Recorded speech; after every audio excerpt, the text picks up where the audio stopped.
So next up is the spine. But before we start on the spine, I want to check if the stilts are working. So I go into the C-spine 0, hide the legs we just created, and unhide the stilts. Do the same for the mesh. Then I am going to select the mesh of the stilt and the single joint of the lower leg, because I want to keep this part straight. I go into skin, bind skin options, make sure that I do it on selected joints so I don't have more influences than I need. The closest distance is okay, and make sure that's interactive. And I press bind skin. The thing is that now I move this part away. This part here doesn't move with it, so I'll open the skinning tools. So I can go in, make sure that I can select the joints. So select all the components of the lower leg. Make sure that the skin marking menu is checked. Middle mouse button on top of the bone and set weight to 1. When I do that and I now move the component or the controller, the components will move with it. Now let's go in there and make sure that everything is skinned. So the clip to the lower joint, this one to the middle one,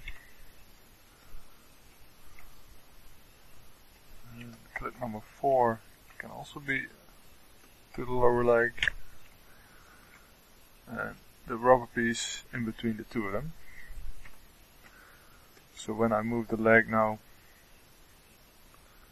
the stilts move with it, and if I move the components, it bends nicely. Now do the same for the mesh itself. So hide the stilts again, and hide the skin legs that we made, and hide the spine, and hide the tail. So select the spine all the way to the thumb, and from the thumb and the fingers, we don't select the last one, because the last one is only there to make it look a little bit nice, but they are not really necessary. Same here.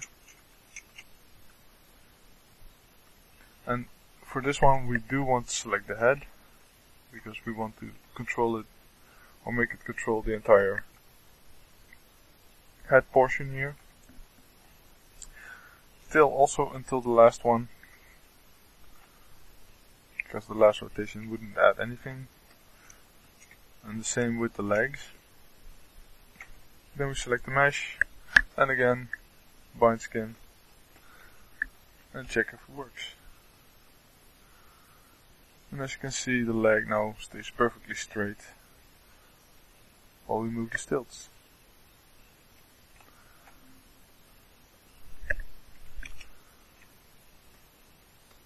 And if we move these parts, the stilts move independently. Then we can blend over to the normal leg.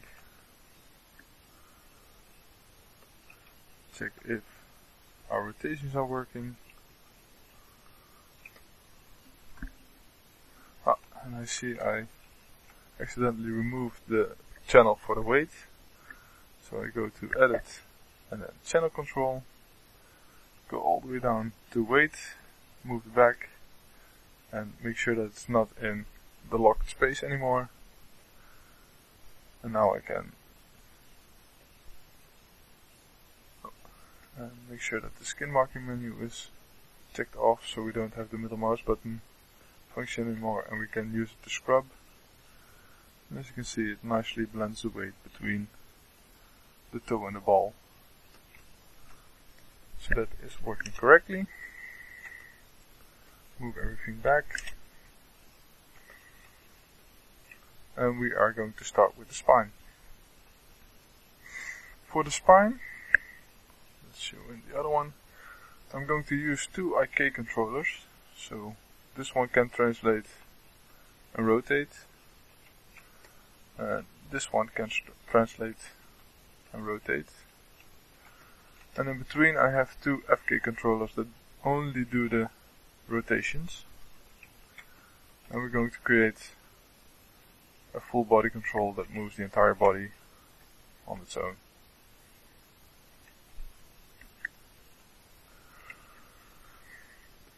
So first off, for the FK I'm going to create 4 bones in between here that make sure that the FK controls are created on top of them. So for that I'm going to hide the polygons, go into create curve tools, CV curve tool, options, and just make it a linear one, and snap them to the beginning and the end of the spine. Then I'm going in display, NURBS, CVs, I'll just add it to the shelf. And then I'm going to show the joints.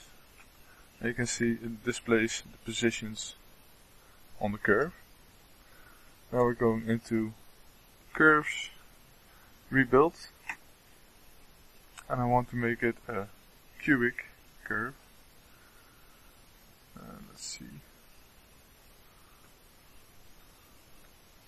This is correct. So make sure that it's uniform, a parameter range from 0 to 1. I want to keep the ends and the number of spans set to 1, and it's now a cubic curve. So when I move one of the points, it makes a nice curved line. And now we're going to use this curve to place joints. So I'm going to snap with V the joint to the position. And show the joints here. As you can see, it created a joint there. And I'm just going to duplicate this joint and snap it to the other vertices.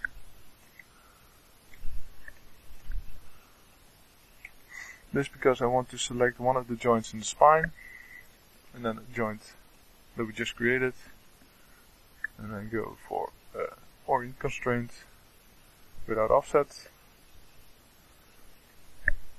and do the same for the rest, just to make sure that everything has the same orientation, and then parent the joints together.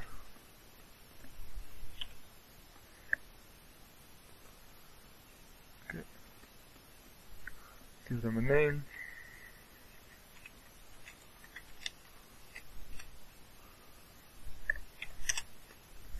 And freeze that form.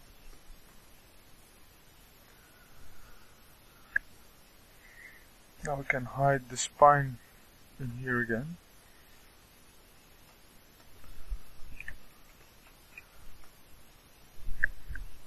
Let's hide it from here. So now we have 4 FK joints, and we're going to create controllers on top of these two. So I'm going to create a NURBS primitive circle. I'm going to group it, and I'm going to position it on the second one. And I'm going to select the joint, select the group, and do an orient constraint. As you can see, it's now orientated differently from the joint. So we go into the mix NURBS circle node and switch the normal Y to the normal X. And now it's placed correctly. We can duplicate it and snap it to the second one. And call this C spine. So, okay, control.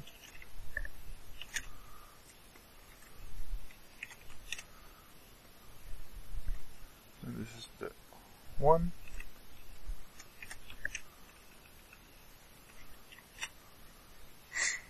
And I'm going to parent the group of the second one to the first one.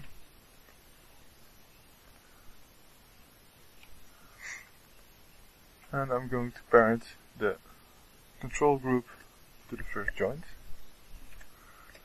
And select the control, select the joint, do an orient constraint, select the control, select the joint, orient constraint.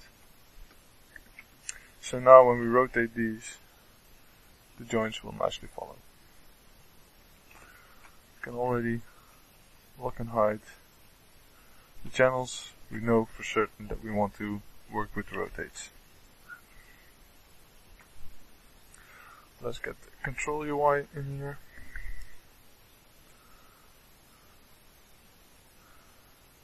And I don't have a square, but I do have a cube, so I'm going to create a cube curve. I'm going to scale it in Y. Well, let's do X because that's the direction of our joints. Scale it like 0. Freeze transform. Add it into a group. Select the first joint. Select the group. Let's do parent constraint. Make sure maintain offsets off. And then delete the parent constraint. And we can scale it up.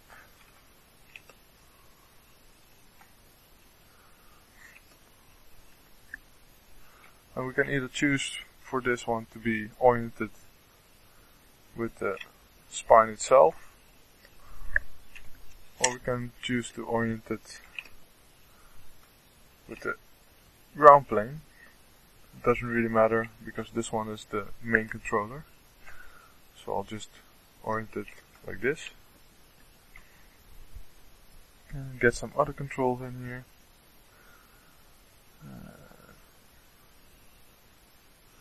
So a move control. Group it. Place it at the base of the spine.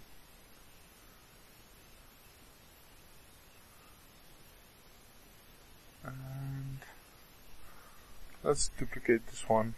Make another move control at the end. I will just select some of the vertices and make it straight.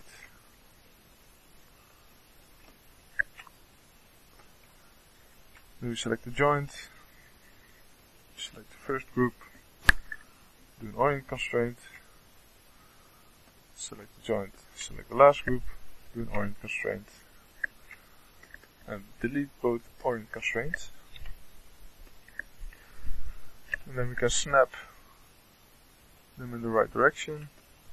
Same with this one. And we can freeze transform both controls. So they will have the same orient as a joint, but the channels are nice and clean. Now let's hide the FK joints for a second. Let's go into the skeleton itself. And now we want to make an IK spline in between the joints that we have here. Let's also hide the curve, or delete the curve that we used to create the FK joints with. And then I'm going into skeleton and then create IK spline handle. We want to make sure that the root is on curve. We want to auto create the curve. We want to auto simplify the curve.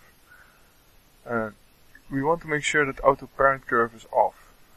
Normally this is set to on, but this will give problems when we attach the curve to controllers later on, because the curve will be parented to the first bone, but it will also be driving the first bone. So if the first bone is moved, this curve will get double translations, so we want to get rid of that. Then we just want to select the first spine bone and then the chest bone. And what it will do is it creates a curve in between. So it creates this curve. And what it actually does is when we move the vertices, the joints will try to follow these vertices as much as possible. And we're going to use this curve, or we're going to drive the curves with these two controllers. So let's give them a proper name. for the control.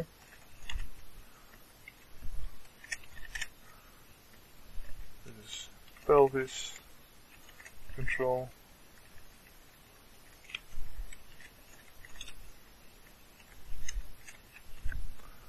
Now we have the chest control.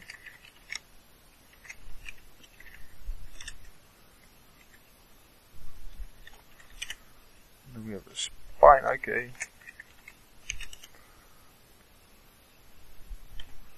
And a spine curve.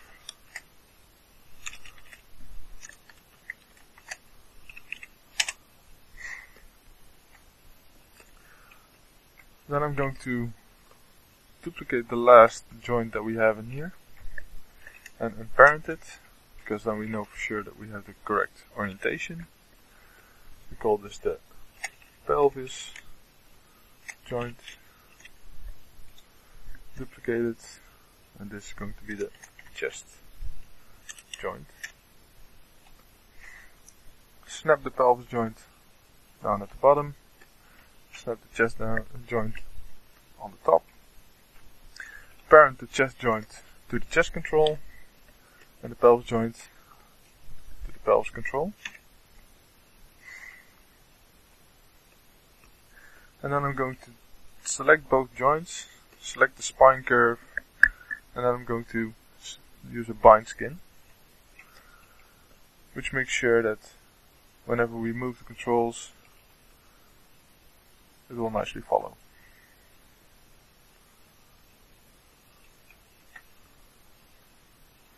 The only thing that is not working yet is the twist. So let's select both controls. I'm going to show the local rotation axis. Then we go into the spine IK and then into the attribute editor. And then we have the IK solver attributes. And it has advanced twist controls. And we want to enable these advanced twist controls. And when we select enable, it might flip the entire part we have created here, but we're going to correct that later on.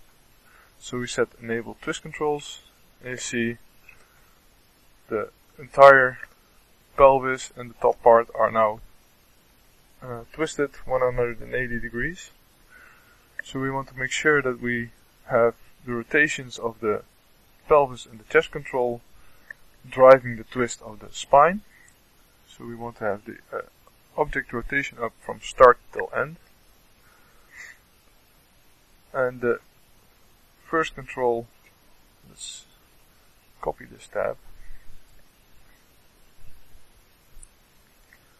Close this one.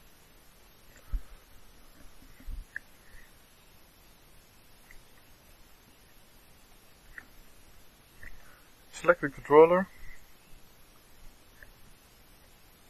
Select pelvis control, copy the name, and that's going to be world object 1.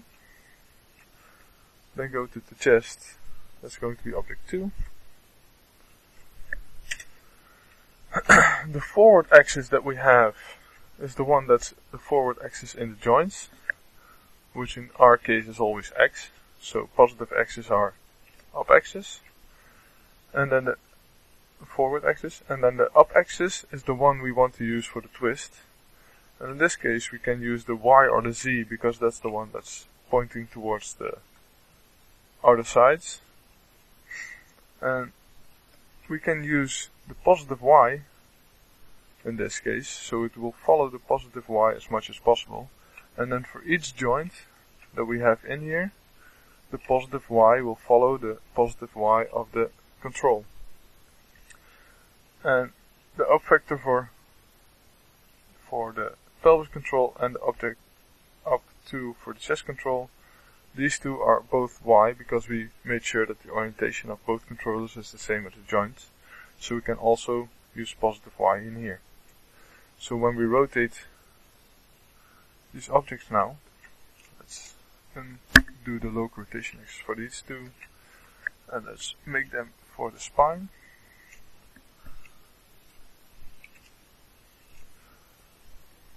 If I rotate this part now, you can see it has a nice linear rotation value. over the spine. And that's what we want. So now we can rotate this in whichever way we want, and the spine will nicely follow. And give a nice blend in between.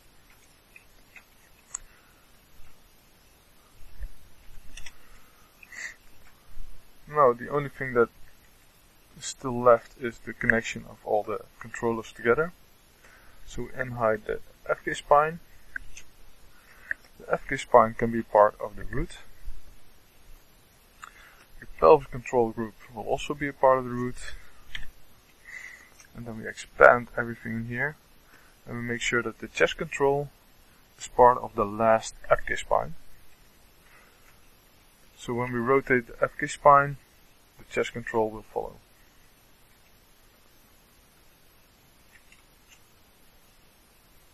And if we twist it, you can see it will nicely twist with it. And the body control group can be a part of the master. And then we only have to give it colors. And since these are all center objects, I'm going to give them a yellow color. And then we only have to select the body, the pelvis and the chest. And clean it up, remove the scales and the visibility. And let's go and clean out the spine as well. Select all spine controllers. Remove local rotation axis. And I don't want to have the FK joints visible all the time. So let's go in there, select the FK spine 0, go to attribute editor and set the display style to none. And do this for all the FK joints, so these are nicely hidden.